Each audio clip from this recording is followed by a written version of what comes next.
નમસ્કાર વિદ્યાર્થી મિત્રો, સાયન્સ રાખવા બદલ બધાને હાર્દિક શુભેચ્છા. ધોરણ 11 સાયન્સનો આપણે પ્રારંભ કરીએ છીએ. મારું નામ કાલેરિયા હિતેશ, સબ્જેક્ટ ફિઝિક્સ. તો આજનો જે આપણો પ્રથમ દિવસ છે તેમાં ફિઝિક્સની આપણે ઇન્ટ્રોડક્શન આપણે પસંદ કરશું. પહેલા સાથે સાથે આપણે સિલેબસમાં આપણે કેવા કેવા ટોપિક્સ આવે છે એ ટોપિક્સમાં આપણે છે ડેપ્થમાં ક્યાં સુધી આપણે જશું તે બધે અંગે આપણે ચર્ચા કરવાના છીએ. તો પહેલા જ ફિઝિક્સ એટલે શું? હકીકતમાં આપણે છે આ ફિઝિક્સ આપણે અંગ્રેજી મૂળાક્ષરોમાં લખેલું છે. બાકી હકીકતમાં ફિઝિક્સનો અર્થ હકીકતમાં ફિઝિક્સ એ ગ્રીક શબ્દ છે અને અંગ્રેજીમાં જો એને લખવું હોય તો તેને આપણે નેચર લખી શકાય. સંસ્કૃતમાં જો લખવું હોય તો તેને આપણે ભૌતિક કહેવાય અને જો ગુજરાતીમાં જો લખવું હોય તો તેને આપણે કુદરત અથવા તો પ્રકૃતિ એમ લખાય.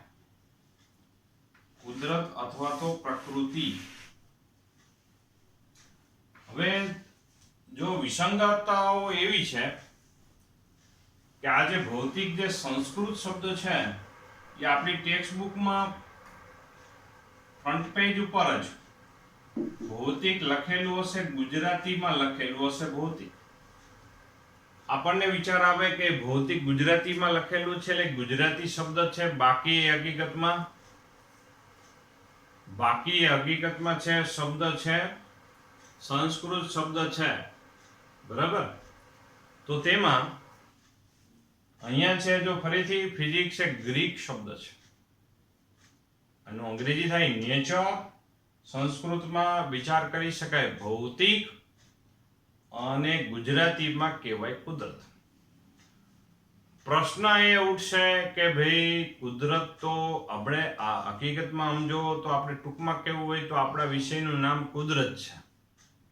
તો કુદરત ક્યાં ક્યાં હોય? કુદરત જ્યાં જ્યાં હોય એ આપણો સિલેબસ બની જશે. બરાબર? તો જો એ પહેલા આપણે ધોરણ 11 થી આપણે જો સ્ટાર્ટ કરીએ,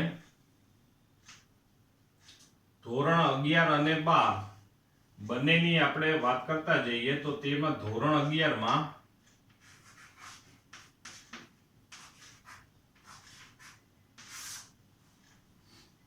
અહીંયા ધોરણ 11 માં આપણે ટોટલ 15 ચેપ્ટર છે. તો અહીંયા આપણે ક્રમ આપણે લખી કાઢીએ. જોવો જોઈએ એમાં બે ભાગ છે. Chapter number 1, chapter number 2, 3, 4, 5, 6, 7. અહીંયા છે 8, 9, 10, 11, 12, 13, 14 અને 15. આ થઈ ગયા આપણે 15 ચેપ્ટર. 15 ચેપ્ટરમાં પહેલું ચેપ્ટર છે એ ભૌતિક જગત છે, ખાલી ઇન્ટ્રોડક્શન છે કહેવાય. અહીંયા છે ભૌતિક જગત.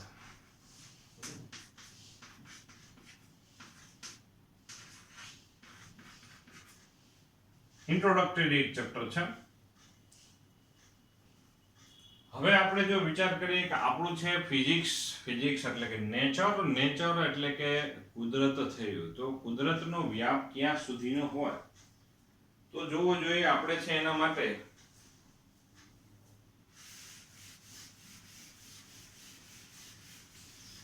તો કુદરત ક્યાં ક્યાં હોય તો પહેલી આપણે વાત એ કરીશું કે કુદરત છે દરેક જગ્યાએ છે. કુદરત એ દરેક જગ્યાએ છે.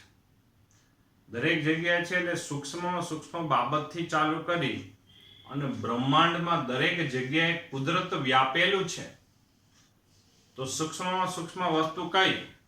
વિદ્યાર્થી મિત્રો વિચારો કે સૂક્ષ્મમાં સૂક્ષ્મ વસ્તુ કઈ? પરમાણુ, જેને એટમ કહેવાય. બરાબર. તો પરમાણુની સંરચના કેવી હોય છે જો સમજો જોઈએ કે અહીંયા છે આપણા માટે આ પરમાણુને કેન્દ્ર હોય છે. પરમાણુના કેન્દ્રની અંદર કોણ રહેતું હોય છે? પ્રોટોન ન્યુટ્રોન રહેતા હોય છે. તો પરમાણુનું કેન્દ્ર જેમાં પ્રોટોન ન્યુટ્રોન રહેતા હોય, પછી એ પરમાણુના કેન્દ્રને આપણે શું કહેવાય છે? ન્યુક્લિયસ કહેવાય. પરમાણુના કેન્દ્રને આપણે શું નામ પાડીએ છીએ? ન્યુક્લિયસ. ન્યુક્લિયસ નામનું એક ચેપ્ટર આવશે ધોરણ 12 માં. ન્યુક્લિયસ નામનું ચેપ્ટર આવશે ધોરણ 12 માં આવશે. તો હવે આ ન્યુક્લિયસની આજુબાજુ કક્ષામાં ઇલેક્ટ્રોન પરિભ્રમણ કરતા હોય, બરાબર, કક્ષામાં ઇલેક્ટ્રોન પરિભ્રમણ કરતા હોય છે. તો આ પરમાણુ નામનું ચેપ્ટર આપણે ધોરણ 12 માં ચેપ્ટર આવે છે. જોજો સૂક્ષ્મ ચાલુથી બંધારણથી ચાલુ થશે. આપણા ચેપ્ટરના બધા નામ જ છે. ધોરણ 12 માં ચેપ્ટર નંબર 12 પરમાણુ, ચેપ્ટર નંબર 13 છે ન્યુક્લિયસ છે. તો આપણે માની લ્યો કે પરમાણુનો વિષય સૂક્ષ્મ બંધારણને લગતી બાબતો આપણે અભ્યાસ કરવી છે. તો અભ્યાસનો હેતુ આપણો છે કે ભાઈ આ કક્ષામાં ઇલેક્ટ્રોન જે પરિભ્રમણ કરતા હોય તો એ પરિભ્રમણ કરવું એટલે ગતિ કરવું. તો ગતિ અંગેની આપણે ચર્ચા કરવી પડે. તો ગતિ અંગેની ચર્ચા માટેના ચેપ્ટર છે જેને આપણે ફિઝિક્સની એક શાખા હોય એ શાખાને આપણે મિકેનિક્સ કહેવાય. શું કહેવાય? મિકેનિક્સ. કે જેમાં આપણે અહીંયા ગતિ વિશે ચર્ચા કરીએ છીએ. તો એમાં ગતિ અંગેના જે ચેપ્ટર છે તે ચેપ્ટર કંઈક આ ટાઈપના આપણે ચેપ્ટર નંબર 3 છે જેમાં આપણે સુરેખ પથ પર ગતિ,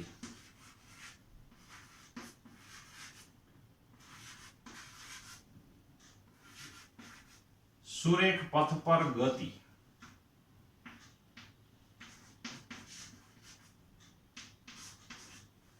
એટલે સીધી લીટીમાં ગતિ વિશેનો આપણે અભ્યાસ કરીશું. ત્યાર પછી ચેપ્ટર નંબર 4 માં આપણે સમતલમાં ગતિ એટલે કે જે ગતિનો અભ્યાસ કરવા માટે એક સમતલની જરૂર પડતી હોય એટલે દ્વિપરિમાણિક ગતિ કહેવાય. સમતલમાં ગતિ વિશે અભ્યાસ કરશું. ત્યાર પછી ગતિ અંગેના નિયમો પણ છે તો તેને આપણે કહેવાય ગતિના નિયમો. ગતિના નિયમોમાં આપણે આવશે ન્યૂટનનો નિયમો આવશે. ન્યૂટનનો પહેલો, બીજો અને ત્રીજો નિયમ આવશે. ગતિના નિયમો. ત્યાર પછી એ ગતિના નિયમો સાથે કાર્ય ઊર્જા પાવર આવશે. ગતિના નિયમો એટલે બળ વિશે આપણે ખાસ કરીને ચર્ચા કરીશું. કાર્ય ઊર્જા પાવર એક રાશિઓ છે બધી, બરાબર, એના વિશે આપણે ચર્ચા કરીશું. એટલે આ બધી મોસ્ટ ઓફ છે સીધી લીટીમાં ગતિ થતી હોય અને ગતિ વિશેના વ્યાપક નિયમો અને તારણો, આ બધી ચર્ચા થશે આ ચેપ્ટરમાં. ત્યાર પછી 7મું ચેપ્ટર છે એ મિકેનિક્સ એટલે કે જેમાં ગતિ વિશેની ચર્ચા કરીએ છીએ પણ ગતિમાં આપણે હમણાં જ જોયું કે ઇલેક્ટ્રોન એ કક્ષામાં પરિભ્રમણ કરે છે.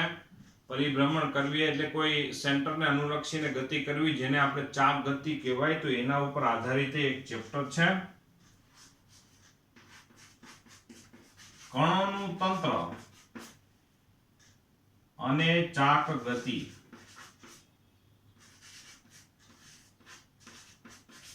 કણોનું તંત્ર અને ચાક ગતિ એક આપણી પાસે ચેપ્ટર છે.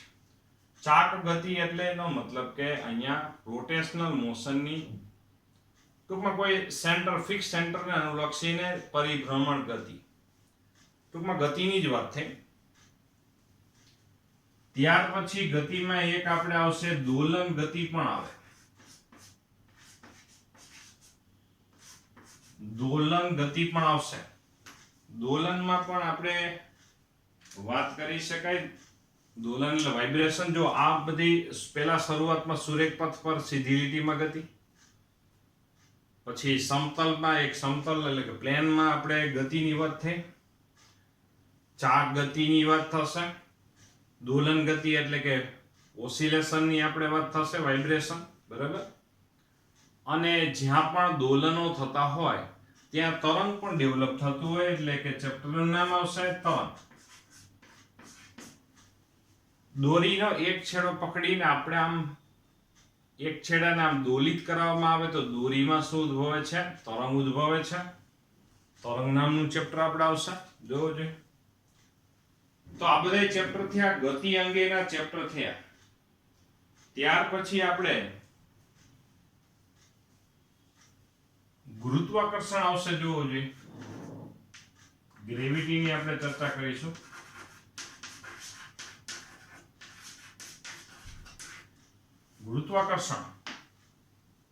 ગુરુત્વાકર્ષણ વિશે ધોરણ 11 માં આપણે 8મા ચેપ્ટરમાં અભ્યાસ કરવાના છીએ.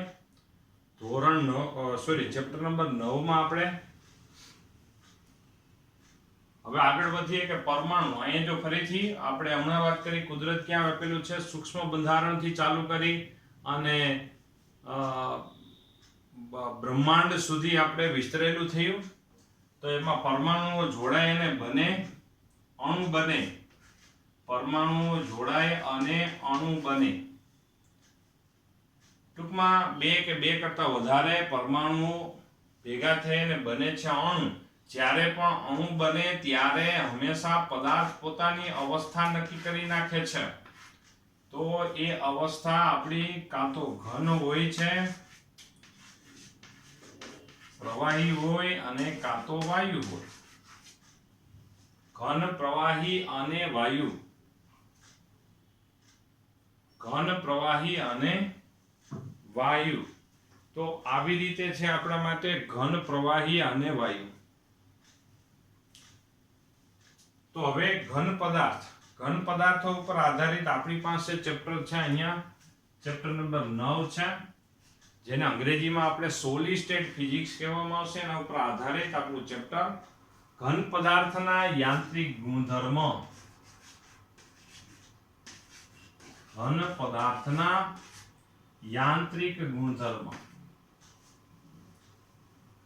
પછી જેનું વહન થઈ શકે તેને આપણે તરલ કહેવામાં આવશે. તરલને આપણે ફ્લુઇડ કહેવાય. તો પ્રવાહી અને વાયુ એનું વહન થઈ શકે. પ્રવાહી અને વાયુનું વહન થઈ શકે, જેને આપણે ફ્લુઇડ કહી શકાય. તો એ તરલ ના યાંત્રિક ગુણધર્મ વિશે આધારિત આપણે તરલના યાંત્રિક ગુણધર્મો, જેને આપણે અંગ્રેજીમાં ફ્લુઇડ મિકેનિક્સ કહેવામાં આવશે. ફ્લુઇડ મિકેનિક્સ ફિઝિક્સની એક શાખા પણ છે, ફ્લુઇડ મિકેનિક્સ. અત્યારે તમારે જેમ ફિઝિક્સ નામનો, ભૌતિક વિજ્ઞાન નામનો સબ્જેક્ટ આવે છે, આગામી દિવસોમાં એટલે કે કોલેજ કાળ દરમિયાન જે વિદ્યાર્થીઓ મિકેનિકલમાં ને એ બાબતમાં આગળ વધે છે તે વિદ્યાર્થીઓને ફ્લુઇડ મિકેનિક્સનો એક વિષય આવશે, તરલનું ભૌતિક વિજ્ઞાન.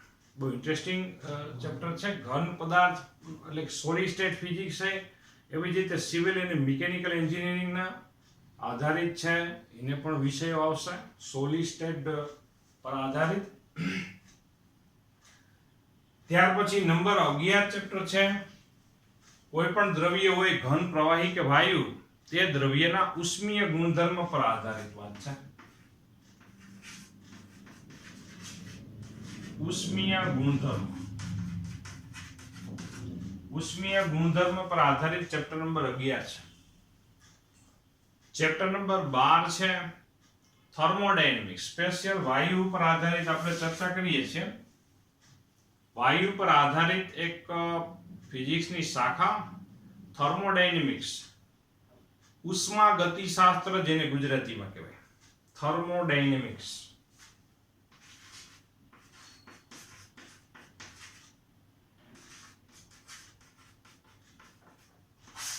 થર્મોડાયનેમિક્સ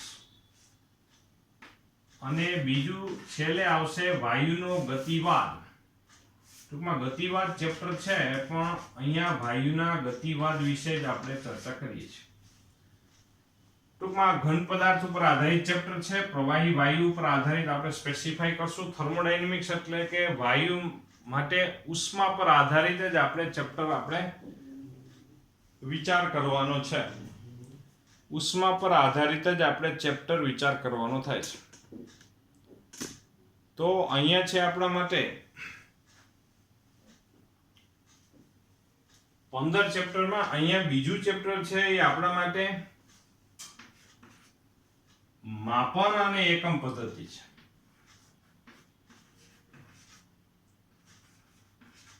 માપન અને એકમ પદ્ધતિ.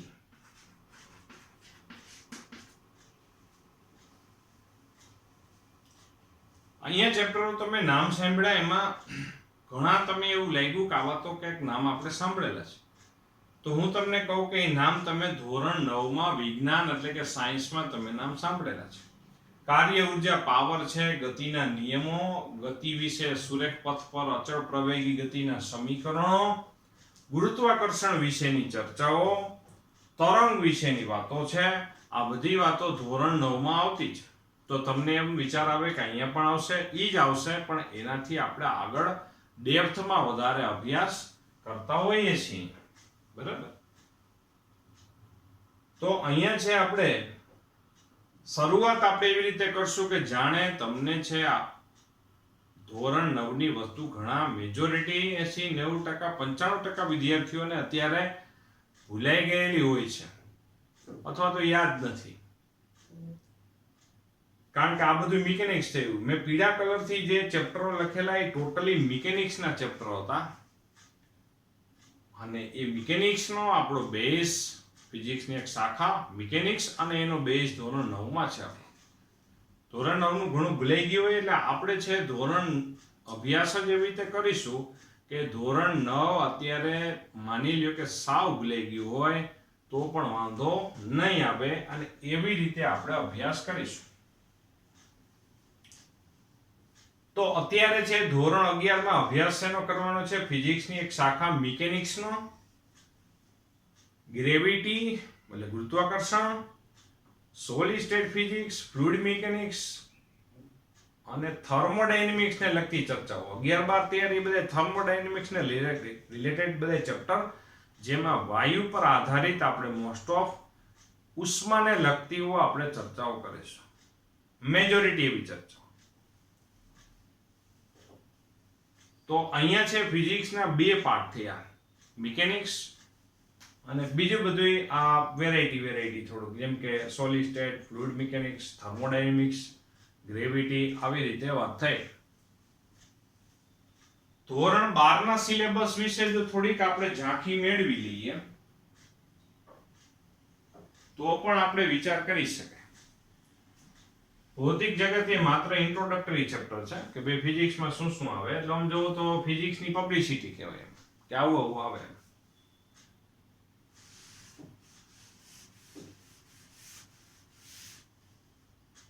તો તેમાં 14 ચેપ્ટર આપણે આવશે. ધોરણ 12 માં 14 ચેપ્ટર છે. અને હમણાં જે આપણે વાત કરતા હતા એ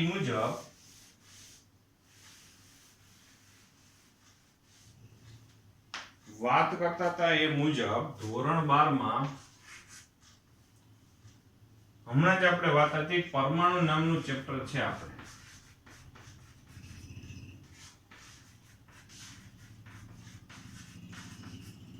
પછી ન્યુક્લિયસ નામનું ચેપ્ટર છે. ચેપ્ટર નંબર 12 એ પરમાણુ નામનું ચેપ્ટર છે અને 13 છે ન્યુક્લિયસ નામનું ચેપ્ટર છે. હવે બીજી વાત એ છે કે આપણે આ સૂક્ષ્મ બંધારણનો અભ્યાસ કરવો છે. અભ્યાસ કરવા માટે આ દરેક ઘટક કણ કેવા અને શું છે ને એના ગુણધર્મ કેવા છે એ આપને ખ્યાલ હોવી જરૂરી. તો સિમ્પલ વાત છે કે ન્યુક્લિયસની અંદર પ્રોટોન ન્યુટ્રોન રહેતા હોય ને પ્રોટોનનો વીજભાર કેવો? તરત તમે કહેશો ધન. ઇલેક્ટ્રોન આજુબાજુની કક્ષામાં પરિભ્રમણ કરતા હોય તો એનો વીજભાર કેવો? તો કે ઋણ. તો આ ધન અને ઋણ વીજભારો એકબીજાને તમે કહેશો આકર્ષે. બે ધન વીજભારો અંદર પ્રોટોન પ્રોટોન બંને ધન વીજભારો એકબીજાને શું કરતા હોય? અપાકર્ષતા હોય. તો એ જે વીજભારો વચ્ચે આકર્ષણ અને અપાકર્ષણ બળ લાગુ પાડે તેને આપણે વિદ્યુત બળ કહેવાય. અને તેની આપણી પાસે ચર્ચા આવશે વીજભાર અને વિદ્યુત ક્ષેત્ર એટલે કે વિદ્યુત બળને સાથે સંકળાયેલી રાશિ વીજભાર અને વિદ્યુત ક્ષેત્ર. ત્યાર પછી વીજભાર જ્યાં હોય ત્યાં આપણે ભાઈ કાર્ય વિશે પણ વાત થશે અને તેમાં આપણે સ્થિતિમાન અને કેપેસિટન્સ ની આપણે ચર્ચા કરીશું. ધોરણ 11 માં ચેપ્ટર નંબર 1 માં વીજભાર અને વિદ્યુત ક્ષેત્ર, નંબર 2 માં વિદ્યુત સ્થિતિમાન નામની એક રાશિ જે ધોરણ 10 માં તમે સાંભળેલી છે, પરિચિત છો, તમે ભણેલા છો. પછી જ્યારે વીજભાર ગતિ કરશે ત્યારે રચાશે વીજ પ્રવાહ અને તેના પર આધારિત આપણી પાસે પ્રવાહ વિદ્યુત નામનું ચેપ્ટર છે. પ્રવાહ વિદ્યુત વીજ પ્રવાહ રચાય એના ઉપર આધારિત. હવે તમને ખબર છે કે વીજ પ્રવાહ જ્યારે રચાય એની આજુબાજુ મેગ્નેટિક ફિલ્ડ એટલે ચુંબકીય ક્ષેત્ર ઉદ્ભવે તો વીજ પ્રવાહની ચુંબકીય અસરો અને ચુંબકત્વ એવું એક ચેપ્ટર નંબર 4 છે. વીજ પ્રવાહની ચુંબકીય અસરો અને ચુંબકત્વ. ચેપ્ટર નંબર 5 છે ચુંબકત્વ. ચુંબકત્વ અને દ્રવ્ય. ચુંબકત્વ અને દ્રવ્ય એટલે દ્રવ્યને પણ ચુંબકત્વ સાથે સંબંધ છે ભાઈ. કારણ કે તમને ખબર છે કે ભાઈ આપણે મેગ્નેટ આપણે વિચાર કરીએ તો ઘન પદાર્થ આપણે જોયેલો છે, મેગ્નેટ સાથે આપણે બધે રમેલા છીએ, બરાબર. તો દ્રવ્ય એટલે મટીરીયલ એટલે ચુંબકત્વ મેગ્નેટિઝમ ને કોઈ દ્રવ્ય એટલે મટીરીયલ સાથે સંબંધ છે તો એના ઉપર આધારિત ચેપ્ટર નંબર 5 આવશે. ચેપ્ટર નંબર 6 છે વિદ્યુત ચુંબકીય પ્રેરણ. વિદ્યુત ચુંબકીય પ્રેરણ. વિદ્યુત ચુંબકીય પ્રેરણ નામનું છઠ્ઠું ચેપ્ટર, જેમાં આપણે કેવી રીતે ભાઈ પ્રવાહ ડેવલપ થશે એના ઉપર આધારિત આપણે ચર્ચા આવશે. બીજું 7મું ચેપ્ટર છે ગુજરાતીમાં બોલીએ તો પ્રત્યાવર્તી પ્રવાહ, અંગ્રેજીમાં કહીએ તો AC એટલે અલ્ટરનેટિવ કરંટ. નંબર 8 આવશે વિદ્યુત ચુંબકીય તરંગ. વિદ્યુત ચુંબકીય તરંગ. અહીંયા 1 થી 8 ચેપ્ટર બધા એક જ સરખી વેરાયટીના, જેમાં વીજભાર, વિદ્યુત, મેગ્નેટિઝમ એટલે આપણી ફિઝિક્સની શાખા એક છે ઇલેક્ટ્રોમેગ્નેટિઝમ, અને ઇલેક્ટ્રોમેગ્નેટિઝમ ઉપર આધારિત આપણી પાસે 8 ચેપ્ટર છે. દરેક ઘટના ઉપર એક આધારિત ચેપ્ટર. ટૂંકમાં ડેપ્થમાં એકદમ વ્યવસ્થિત આપણે ચર્ચા કરવાની છે. ચેપ્ટર નંબર 9 આવશે કિરણ પ્રકાશશાસ્ત્ર ઉપર આધારિત અને પ્રકાશીય ઉપકરણ. ટૂંકમાં હું લખું છું કિરણ પ્રકાશશાસ્ત્ર નું ચેપ્ટર આવશે. કિરણ પ્રકાશશાસ્ત્ર અને પ્રકાશીય ઉપકરણ, જેમાં કિરણ પ્રકાશશાસ્ત્ર, પરાવર્તન, વક્રીભવન એવી બધી ઘટનાઓ આવે જે તમે ધોરણ 10 માં આપણે ભણેલા જ છો, બરોબર. નંબર 10 આવશે તરંગ પ્રકાશશાસ્ત્ર.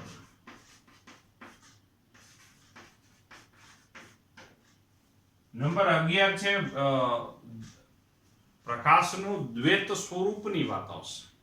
ફોટોન એવો વાત આવશે. પ્રકાશનું દ્વૈત સ્વરૂપની વાત અહીંયા કરશું. ચેપ્ટર નંબર 4 છે એ સેમિકન્ડક્ટર ઇલેક્ટ્રોનિક્સની વાત આવશે.